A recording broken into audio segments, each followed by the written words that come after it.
Hello viewers, this is Health Now Show, your health friend.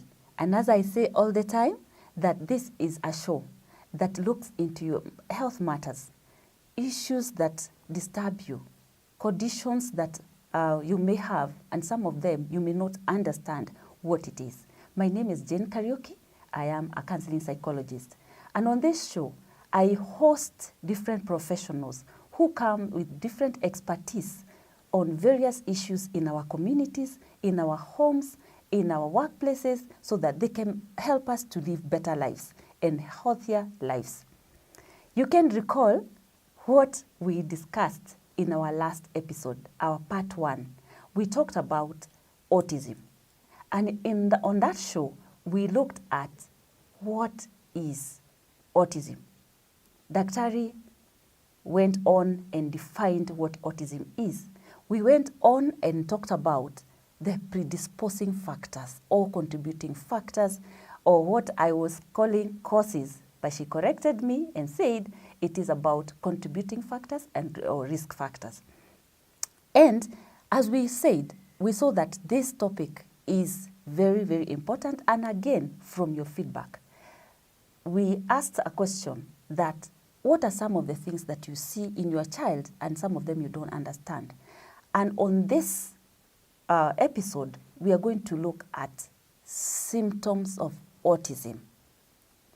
And we'll continue with Dr. Maureen. But before we go to that, I would like you to continue giving us feedback, sharing feedback on Health Now Show on Facebook and also on YouTube. Answer the question, what are some of these things that you see? And what are some of the difficulties that you've been having with an autistic child that you'd like Daktari ajibu, or for the Daktari to answer these questions? And I believe that when we share this information, it will be helpful to us, because even if you are not the one going through with your child, you may have a neighbor, you may have somebody who goes to, a child who goes to school with your child, or they interact with your child, and you may be of help to that child. And without taking much time, I really want to allow Dr. Maureen. She is a pediatrician, neurologist, and I would request her and give her this ample time so that she can take us through the symptoms of autism, and we continue on. Daktari, karibu. Asante sana. Thank you so much for having me again. Yeah. Now we can go through the symptoms of autism. I think the last time we had defined autism in 3 ways, as we had broken it down in terms of it's a social communication disorder and it has a restrictive repetitive behavior. So in terms of the symptoms of autism, I think I will go through those 3 parts. Okay. Yes. All right, go ahead. So in terms of a social communication disorder, what you may notice in the child in terms of symptoms is that they are not able to communicate with you effectively. So we talked about in terms of like the joint attention, yes, whereby if we are looking at something or you're pointing to something, then both of you can be able to enjoy whatever that is. So if I'm saying to the child, Mary, let's look at this book. So we look at the book together. But then Mary won't be able to look at this book as I'm talking to her to say, this is what we are discussing about. So there's no joint attention. So where will the child look at? So the child may just glance a bit at it and then look at something else, but we won't be able to share in this joint thing that we are looking at or we are discussing about. Yeah. Then they usually have delayed speech. They usually take a bit longer to speak. So you may notice that the child doesn't have the words that they are required to have at the time that, they start speaking. Actually, at 2 years of age, the child is supposed to join 2 words together. They are supposed to say something like, nipatie maji, tuende pale. That's the minimum at least they should do at 2 years of age. So they usually tend to have delayed speech. So at 2 years of age, they're not able to communicate their needs to you effectively. So the other thing that you will notice is, say for instance, it's not that all children who have delayed speech have autism. But then the extra thing that you will notice in your child, if the child has autism, is that despite the fact that they cannot talk, most children, maybe the children who have delayed speech, they'll be able to use nonverbal communication to be able to say what they want. So say for instance, a child who is deaf, let's use that example, is not able to hear and so is not able to speak. That child, if they want something, they will be able to point and say, if they want food and they see an apple on the table, they'll point to it so that you give that to them.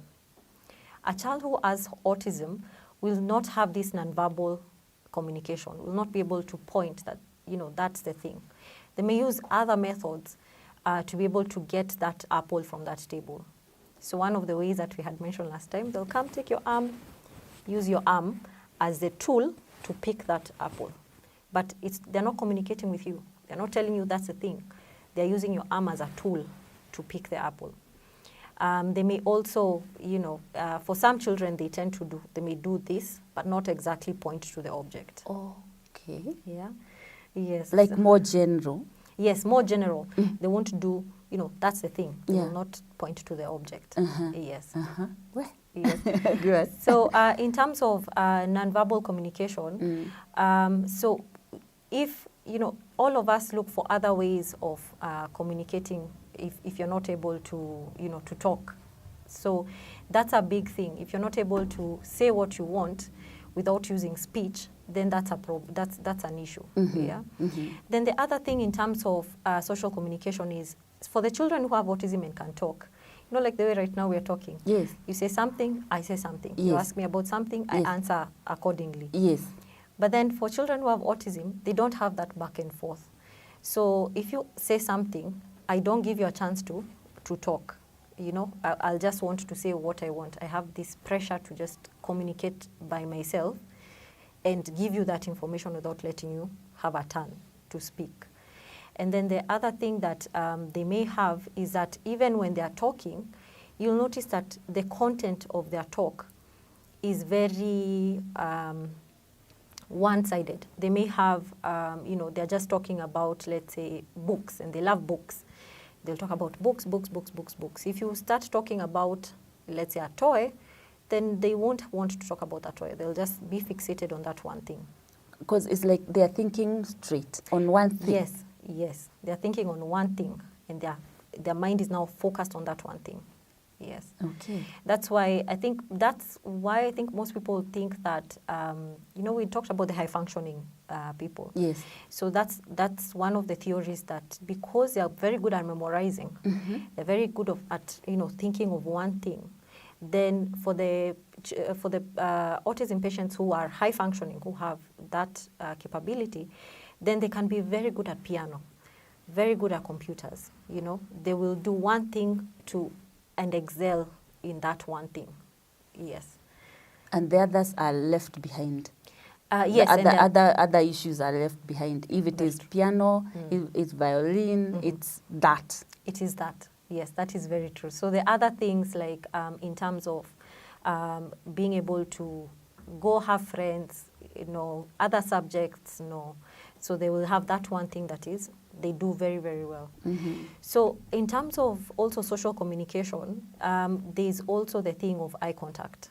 Remember we talked about eye contact? Yeah. Yes. So when you're talking and I'm talking to you, I may look away at some point, but really for most times when you're talking to somebody, you're looking at them majority of the time. Yeah.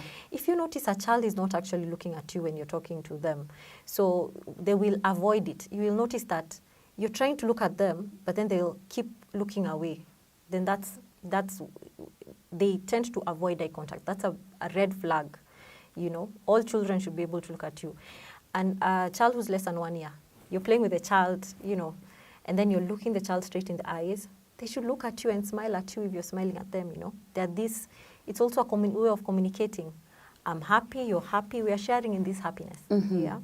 So if the child is not smiling back at you when you smile at them, is not looking at you in the eyes, I think it's time to just take a step back and try figure out what is happening to my child. And one of the steps to take is now to go to a health professional and tell them All right, so the child is not looking at me when I look at them. They tend to avoid looking at me. It's not smiling at me when I smile at them. It's not responding to their name. What's happening? Yes. I hear as you're explaining, and I'm like telling myself that kind of lack of eye contact may be misinterpreted to mean that this child is not respecting me, is not listening to what I'm saying. And that is not true, as from what you're talking, that it is because there is an issue. The child has autism. Yes. And as a parent, you may not be aware. You might be interpreting it in different ways. Continue. That is so true. That is very, very true. So people misinterpret that eye contact. Yeah. As you mentioned the last time, they may say the child is shy. Yeah. So it's sad because, you know, there are parents who come and then they say, oh, the child has not been, you ask them, has the child been looking at you in the eyes? They say, no, but, you know, that the child just keeps ignoring me. And I get very annoyed, and so I beat the child because the child is just ignoring me. That's bad behavior, you know. So I think what we need to know is that autism spectrum disorder has these symptoms, and it's not the child's fault, you know. It's the way that they are perceiving the world. It's, you know, the way that the connections in their brain, the way the connections are formed in their brain is different. So they see the world in a much more different way. And that takes us to the next type of symptoms that we have. Before we get to that, yes. You've said something that is really important, that some parents or caregivers will say, you're ignoring me. Yes. I think parents will need to change that, yes, so that we are more alert, and so that we can help this child as early as we can. Yes. That is so true. That is so true. Go on. So yes, so in terms of the symptoms, some of the things you will notice is the child may, so in terms of the restrictive repetitive behavior, we can talk about that. Yeah. They may have things we call stereotypies. So stereotypies are repeating these behavior movements that that are usual to children who have autism. So they will, so for instance, there's hand flapping. Yes, when the child is very excited, they just do this.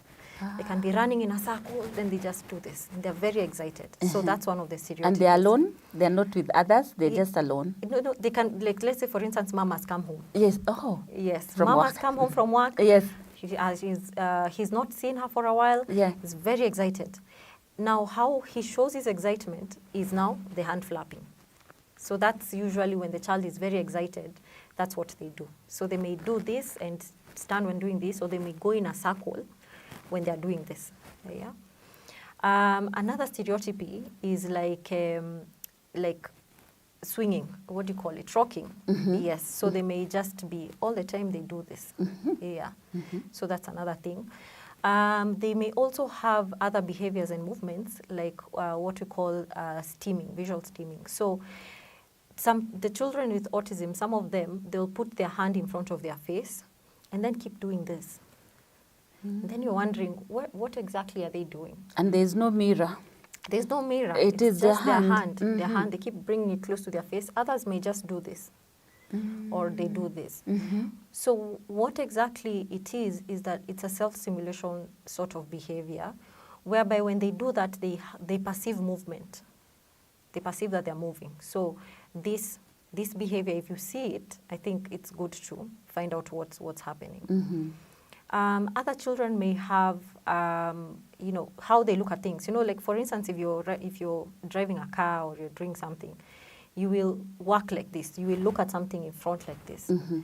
But then for them, they may have some different type of looking at things. So they may see a child just looking at things like this. Even looking at the mom is calling. He won't look at the mother, but will, you know, sort of have a sideways gaze. And then now, you know, the parent may say, why are you not looking at me in my eyes? Why are you looking like, it's like, for lack of a better word, madarao, you know? The child keeps looking at me sideways. Why is this child looking at me sideways? It is not kind of, it's sizing me. Exactly, exactly. Yeah. Yes. So the child is really not trying to do anything to you. It is just the way that they are perceiving the world, and they will tend to do that even when they are playing with things, even when not even looking at you.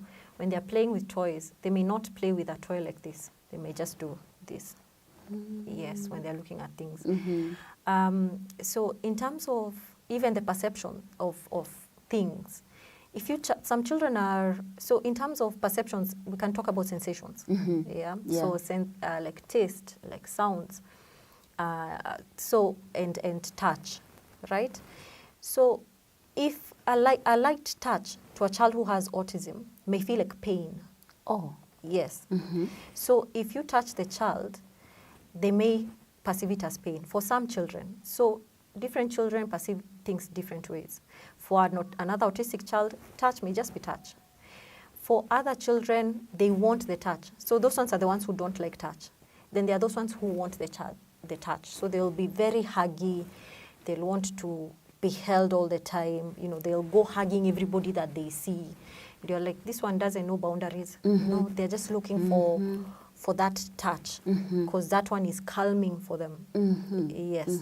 And then you'll find the autistic child who doesn't want to be touched, because any touch is like pain. So that's how they perceive that sensation of touch. So for some, the other sensation is a sensation of taste. We talked about, you know, some children may have particular likes in terms of how the texture of the thing is.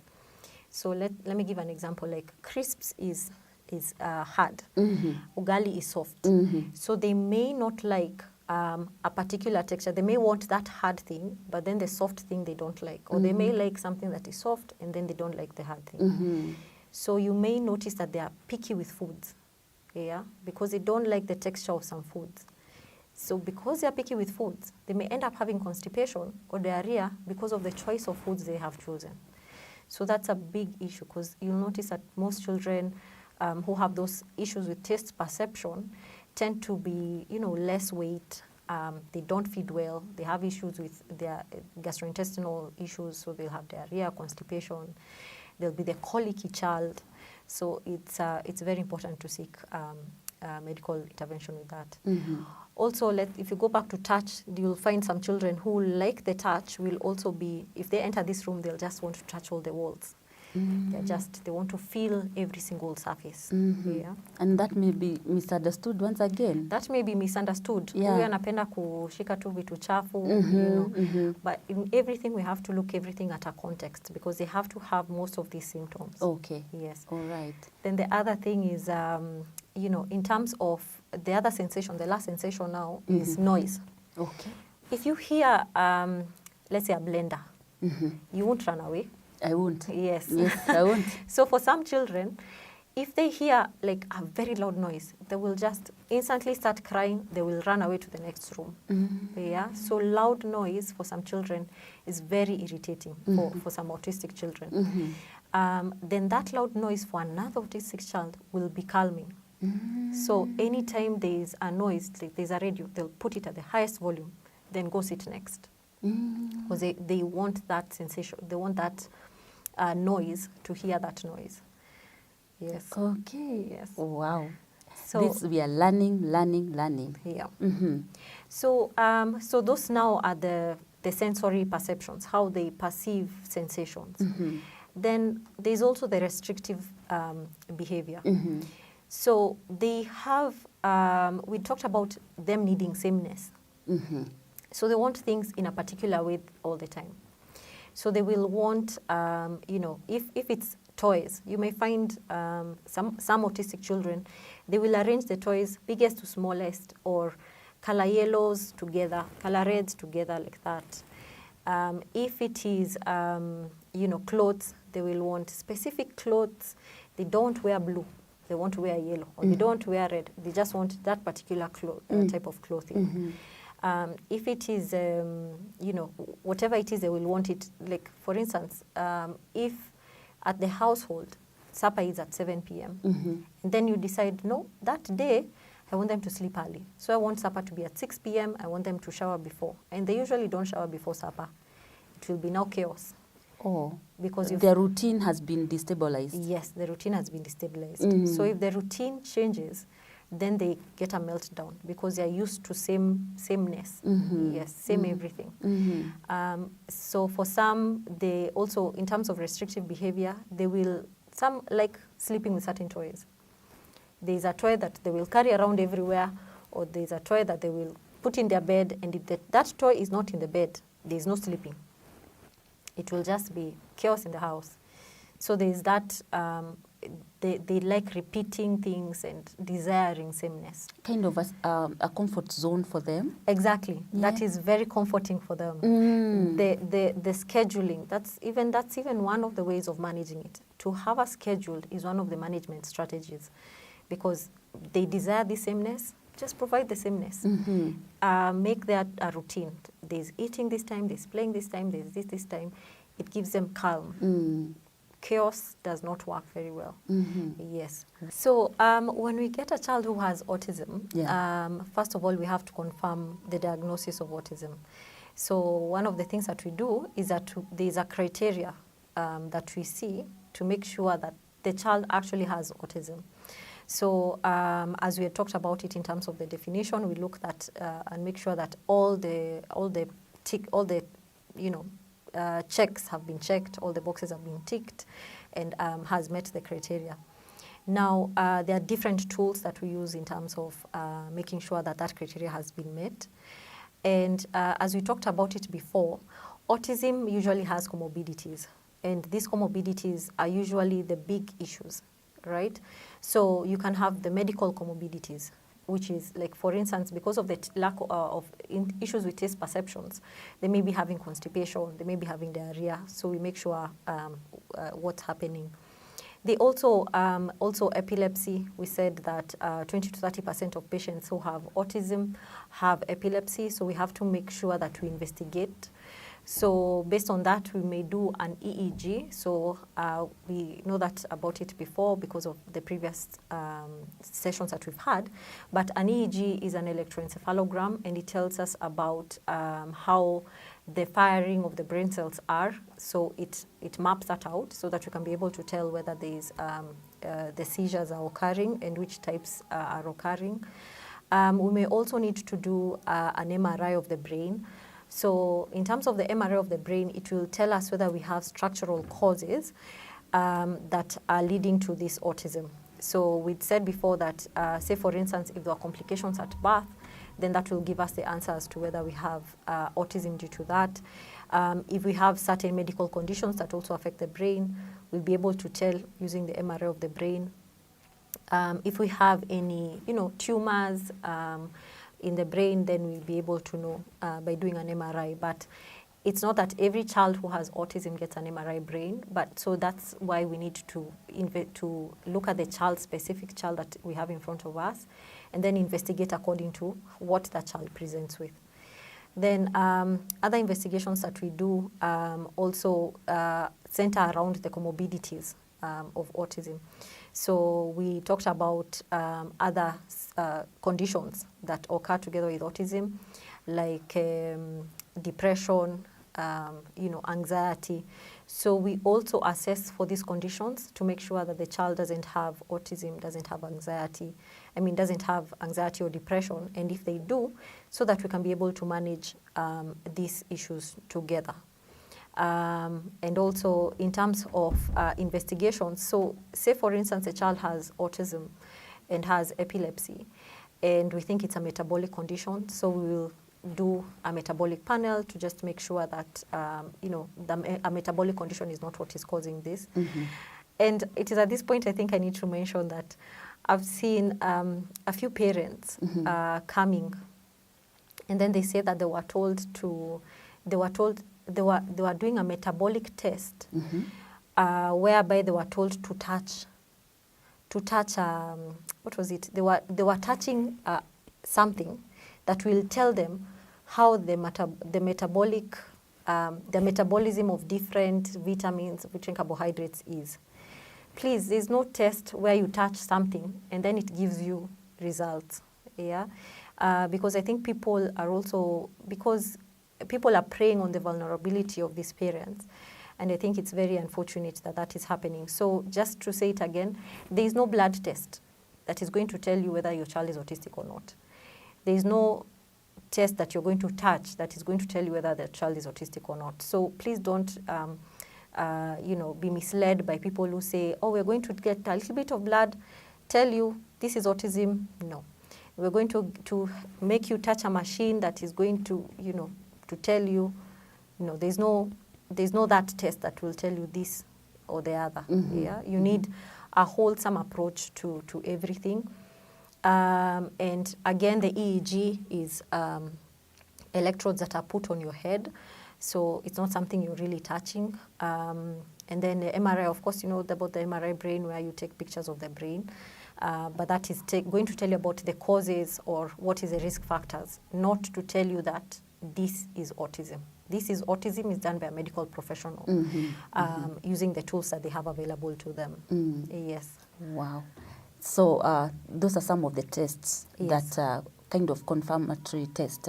So the misleading ones of touching, let us avoid them. Let us avoid them.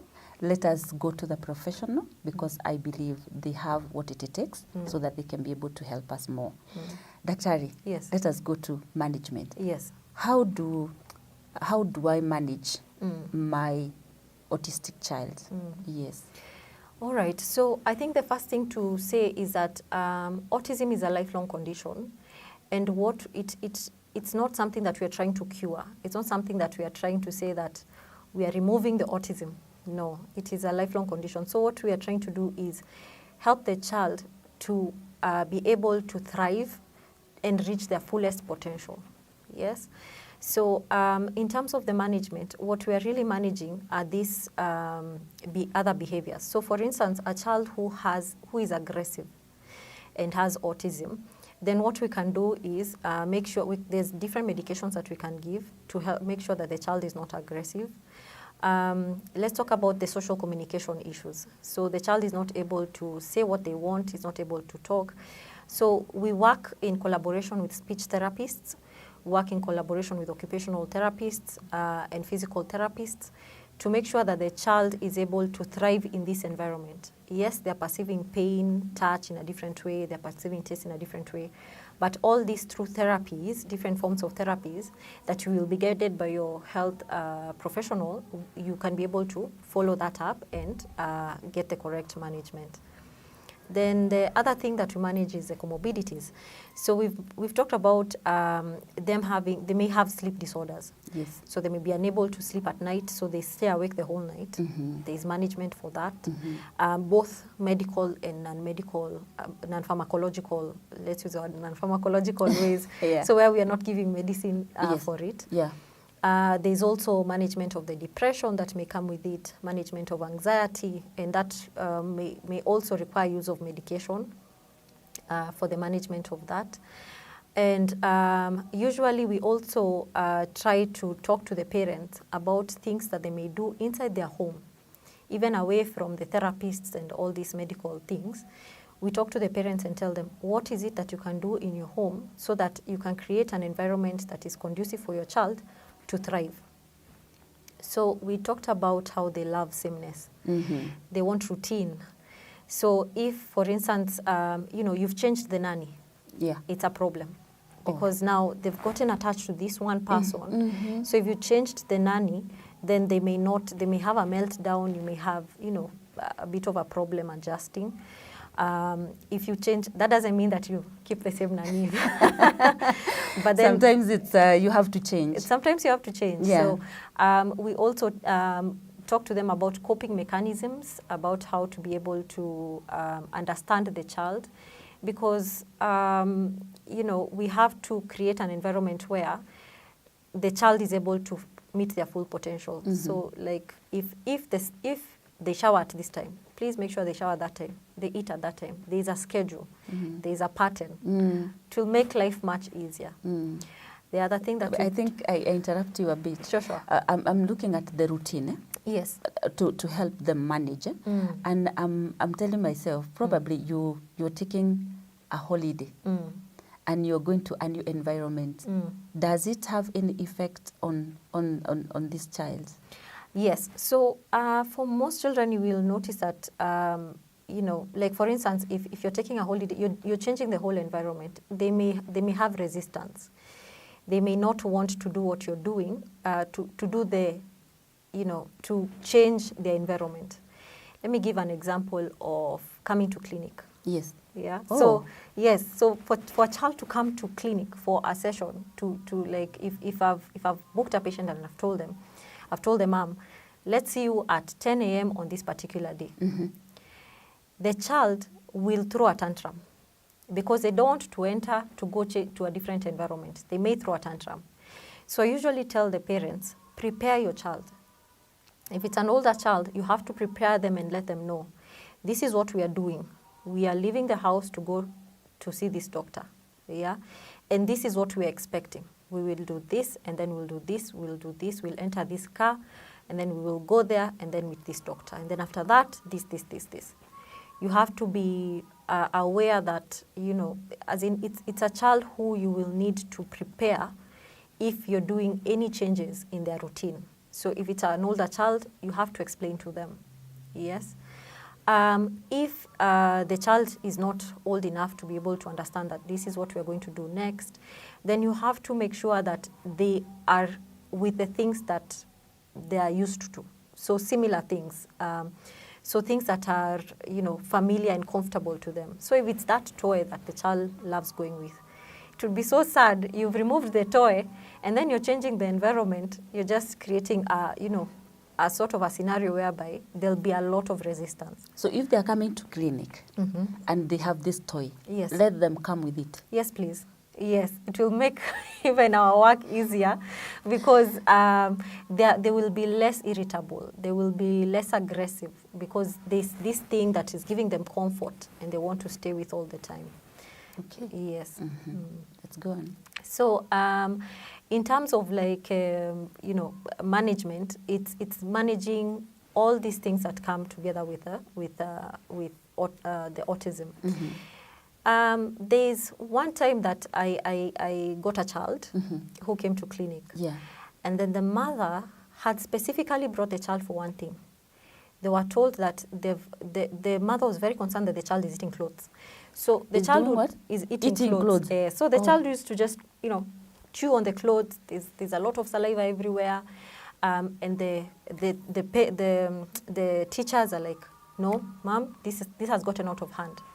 We are tired of this behavior because now it's influencing other children, and you keep it, and the child is keeping on eating the clothes. So unfortunately, that was the first time that this mother got that diagnosis of autism. So I had to give her this diagnosis. You know, I evaluated, told her that, you know, this is actually autism. And this behavior of actually eating the clothes all the time is one of the symptoms of autism in this child. And then I pointed out to her some of the other symptoms. And we were able to manage that with the help of therapy to make sure that the child is not eating the clothes anymore. And then, of course, we had to contact the school and make sure that they are more understanding to some of these behaviors. So I think that information then gets to the people that interact with this child, yes, so that they can be more supportive. Yes.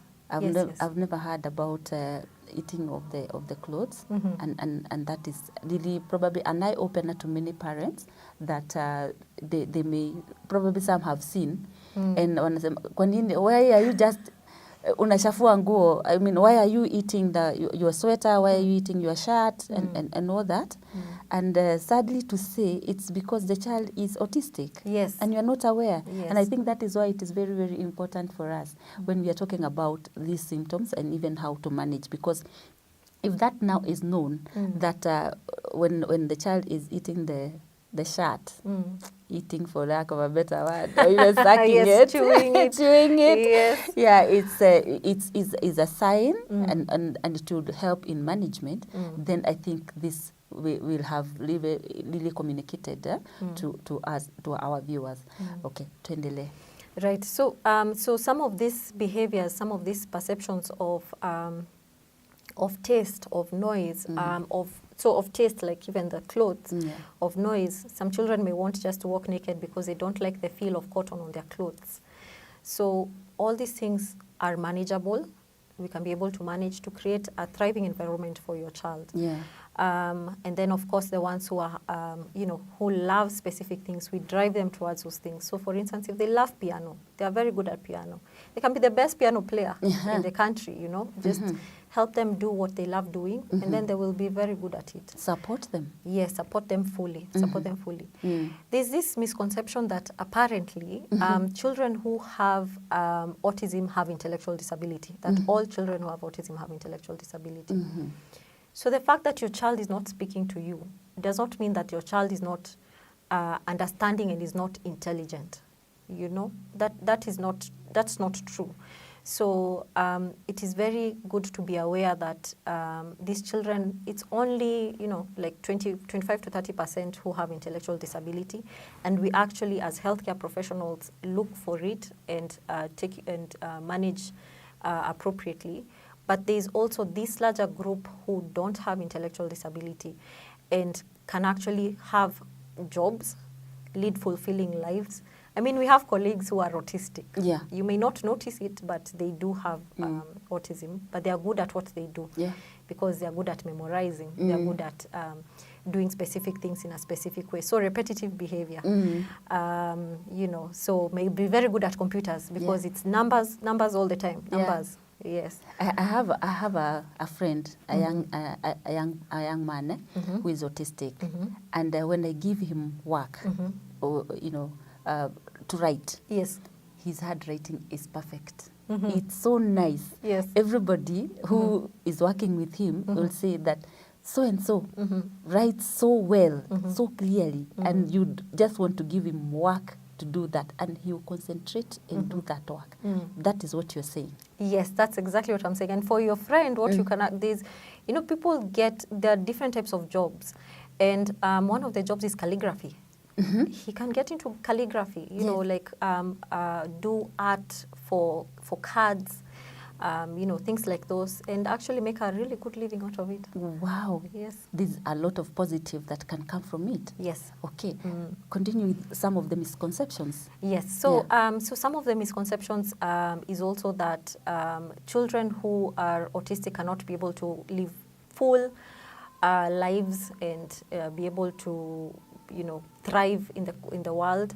So what we do as healthcare professionals is to make sure that the comorbidities are sorted out so that they may be able to thrive in whatever it is that they choose to do.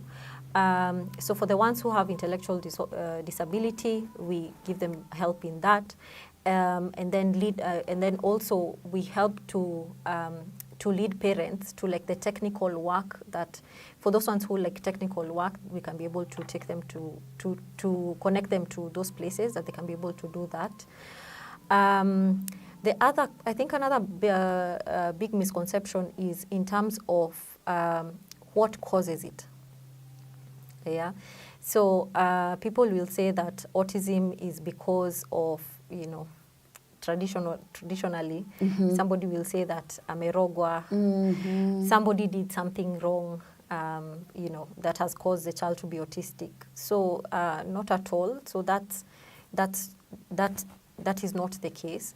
So for those, there are some causes that we have not yet figured out what it is. There's some that could be environmental because of the type of paint that you've used in your house. Although those types of paints have been phased out. So environmental toxins can also be a cause, but it's not really somebody did something to you or to somebody who came before you that has caused the child to be autistic. Yes. Okay. Because this information actually needs to really get to our viewers, that when you notice something that you get concerned about, don't go to issues of like amerogwa is witchcraft, is something that you did wrong and you are paying for the mistake, but and then that time the child is getting worse, probably is getting worse. Yeah. Any other misconception? So the other, I think, misconceptions is about food. So I think most children, most parents who come, they say, I think this particular food, I'm not supposed to give it because it will make the autism worse. Yeah, because there's all sorts of information everywhere. Yeah. So there are some, you know, the work that we do, the management that we give to children, to everybody, is based on studies. So studies, research that has been done that shows that this works or this doesn't work. Then we use that research that is evidence-based in terms of managing the children. So there are no large studies. You know, for you to say that you're using research as a tool to manage the patients, you need good research that used very many children and so showed that there's actually benefit or there's actually worsening with specific foods or specific things. So we usually don't advise because for children who have autism and say, for instance, also have issues with taste perception, you can imagine telling them that you can't eat this food, and that is a food that they really like how it tastes, and it's a healthy food. That will actually cause them to even lose more weight. You'll have issues with weight gain and general health of that child. So I think even as we are getting information, I think it is important to get information from healthcare professionals so that we give the correct management to these children. Yes. And even in addition, I'm guessing that even a nutritionist would also add something, some value. Yes, very true. And thank you for bringing that up. A nutritionist is very key in terms of adding value to the health of children who have autism. And autism is actually a condition that needs to be managed by very many people. So as we've mentioned, they need therapy. So they need a speech therapist on board. They need an occupational therapist. They need a nutritionist. We also make sure that the teachers are involved because their life in school is a major part of how they will grow. I mean, they spend more time in school than they do at home anyway. So we need to get, we usually get the teachers on board to make sure that the school, the teachers understand what is happening, that they can be able to create an environment that the child can thrive in. So it's actually a multidisciplinary sort of approach that we use when we are dealing with children who have autism. Yes. So what now I'm seeing as even we come to a close is that like communities in school, communities in churches, in mosques, in social places. Yes. We all need this information that so that we can help our children better. And probably as we close, Dr. Ari, what is your parting shot? Autism is a condition that is affected. It's a brain condition, and it's characterized by a child who understands the world in a different way. So some people usually use the word neurodivergent. It just means that this child is perceiving things in a way that is different from you and me. That does not make them, you know, disabled or, you know, things like that. And autism usually comes with many other things. It may come with epilepsy, it may come with depression, and all these conditions need to be managed. And in terms of the care for a child with autism, please make sure that you visit a healthcare professional so that they can put you in touch with all these people who are required for the proper management of a child who has autism. Yes. Do we have like, though it was your parting shot, do you have some like support groups or something like that? Yes, there are support groups for autism. And actually one of the other conditions that come together with autism is something called attention deficit hyperactivity disorder. These children who are very hyperactive, they want to run everywhere, you know, all the time, or they want to, you know, they are unable to concentrate because they will think about something, go to another thing. So there are, you know, support groups for that. So there are support groups for autism and ADHD together. There are support groups for autism alone and ADHD alone. So I think, and these are available on Facebook, on WhatsApp, and anybody who has, you know, wants to get further information, I think, can reach out to a healthcare professional, and then we can be able to link them with all these support groups. Okay.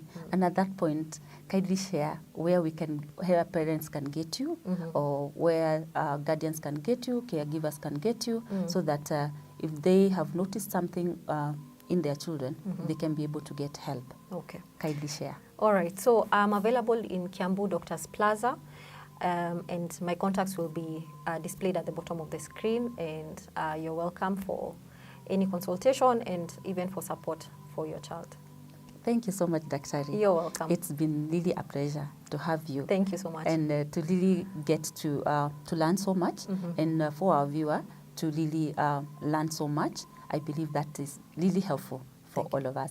And our viewer, for this episode, we come to the end of it, and I believe that you have learned so much as I have, and I believe you'll continue giving us feedback, sharing with us, and any concern that you may have seen in your child, and you have observed and you may not understand, kindly just get into our Facebook Health Now Show, our YouTube Health Now Show, and we'll be able to, Dr. will be able to respond on those.